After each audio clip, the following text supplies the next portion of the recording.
Muitas vezes na vida, para se construir uma jornada nova, é necessário deixar para trás velhas zonas de seguranças.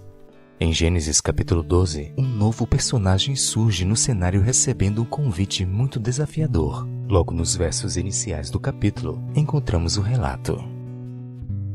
Então o Senhor disse a Abrão: sai da tua terra, do meio dos seus parentes e da casa de seu pai, e vá para a terra que eu lhe mostrarei. Farei de você um grande povo e o abençoarei.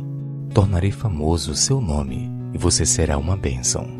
Abençoarei os que o abençoarem e amaldiçoarei os que o amaldiçoarem. E por meio de você todos os povos da terra serão abençoados. Abrão tinha 75 anos de idade quando recebeu este chamado, ou seja, ele não era mais um jovem com todo o vigor disponível. Ur dos Caldeus era uma cidade relativamente próspera naqueles tempos, e pelos relatos bíblicos, Abrão desfrutava de certo conforto econômico. Além disso, ali estava sua família e seus amigos. Deixar tudo isso para trás por causa de um chamado divino era uma decisão muito difícil. Mas ele aceitou. Partiu para um lugar que ele não conhecia, abandonando toda a sua estabilidade financeira, geográfica e familiar. O resto da história você conhece. Abrão se tornou um dos pilares de 3 grandes religiões mundiais: o judaísmo, o islamismo e o cristianismo. Enquanto que em Ur é conhecido como um homem sem filho, afinal sua esposa Sara era estéril, Abrão se tornou o pai da nação israelita, a qual até hoje é importante no cenário mundial. Outro aspecto importante do chamado de Abrão é que inicialmente Deus não o chamou para ser abençoado. Se você observar o texto atentamente, perceberá que Deus o chamou para ser uma bênção. Ou seja, o plano de Deus não era que Abrão recebesse bênção, mas que fosse bênção na vida de outras pessoas. Isso revela que primeiramente o chamado de Deus para seus seguidores não é para que eles sejam servidos de bênçãos divinas, mas que eles sejam canais de bênçãos de Deus por onde eles passarem. E sabe, Deus tem um chamado para você também. Talvez você tenha que fazer escolhas difíceis para atender este convite. Porém, tenha certeza de uma coisa: Deus vai te dar infinitamente mais do que qualquer coisa que você deixar por causa dele. E além de tudo, Ele fará de você uma bênção por onde você passar.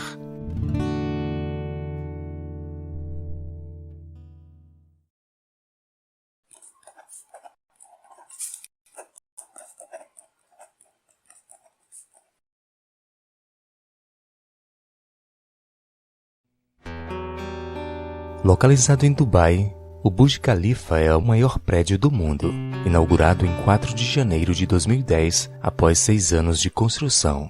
Esse arranha-céu possui 163 andares interligados por 57 elevadores, 828 metros de altura, custou cerca de 1,5 bilhões de dólares para construir seus famosos deslizantes compostas por aço e concreto e revestidos com 28 mil painéis de vidro. Sua aparência imponente e exuberante roubam a atenção dos turistas que visitam a impressionante cidade de Dubai. No capítulo 11 de Gênesis, encontramos uma tentativa frustrada da construção de um projeto tão grandioso como o Burj Khalifa. Estamos falando da Torre de Babel. Veja a descrição do versículo 4. Depois disseram: vamos construir uma cidade com uma torre que alcance os céus. Assim nosso nome será famoso e não seremos espalhados pela face da terra. A torre que eles estavam construindo era uma estrutura conhecida como zigurate. Os arqueólogos já escavaram várias dessas estruturas enormes construídas para fins religiosos. Um zigurate era uma espécie de pirâmide com os andares superiores sendo menores do que os inferiores, formando-se uma escada que permitia subir até o topo. No compartimento mais alto, havia um santuário especial dedicado a um deus ou uma deusa na qual as pessoas esperavam que descesse do céu para encontrá-las ali. Tanto a cidade quanto a torre receberam o nome de Babel, que significa Portal dos Deuses. A Torre de Babel é um símbolo da arrogância e rebelião humana, manifestada por uma apostasia declarada e afrontosa na tentativa de tirar Deus do centro da vida e colocar em seu lugar outros deuses. Nimrod, o seu fundador, edificou um império estabelecendo várias cidades-estado. Ele e seus contemporâneos desejavam tornar seus nomes célebres, invertendo o propósito de Deus de povoar a terra. Por isso, o Senhor frustrou seus planos ao confundir a língua das pessoas, impedindo a construção da cidade e da torre e transformando o portal dos deuses em lugar de confusão e separação. O antropocentrismo idolátrico está vivo até os dias de hoje. As nações têm virado as costas para Deus, tentando bani-lo da sua história. As pessoas têm substituído Deus por outros deuses, muitas vezes cultuando a si mesmas. Diante desse cenário desanimador, a história da Torre de Babel nos ensina que, apesar da tentativa do homem em estabelecer seus próprios planos fora da vontade do Senhor, os planos de Deus nunca serão frustrados e sua graça triunfará.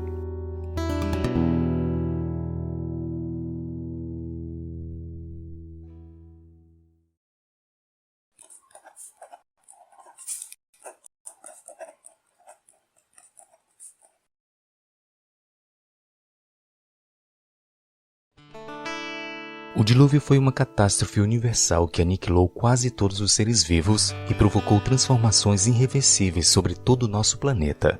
Vários cientistas criacionistas atribuem ao dilúvio a origem dos fósseis já encontrados, pois a grande maioria desses fósseis foram produzidas em rochas sedimentares, a separação dos continentes e a completa aniquilação dos dinossauros. Em meio a esse cataclismo mundial que trouxe consequências drásticas para toda a humanidade e alterou completamente a estrutura geológica do planeta, estava Noé e sua família navegando solitariamente a bordo de uma caixa flutuante, sem saber a real dimensão de tudo o que estava acontecendo. Nesse cenário, é fácil supor o sentimento de solidão e abandono sentido por Noé. Porém, em Gênesis capítulo 8, versículos 1 e 2, encontramos a seguinte declaração: Então Deus lembrou-se de Noé e de todos os animais selvagens e rebanhos domésticos que estavam com ele na arca, e enviou então um vento sobre a terra, e as águas começaram a baixar. As fontes das profundezas e as comportas do céu se fecharam, e a chuva parou. A palavra lembrou-se de Gênesis 8, versículo 1, não significa trazer à memória alguma coisa que foi esquecida. Deus nunca se esquece de nada e nem de ninguém. Ele sabe de todas as coisas desde o princípio. Antes, esse termo significa atentar para cumprir uma promessa e realizar um gesto em favor de alguém. Noé e sua família passaram um ano dentro da arca. Na Bíblia, não encontramos nenhum registro que mostre que Deus tenha se comunicado com ele durante esse período.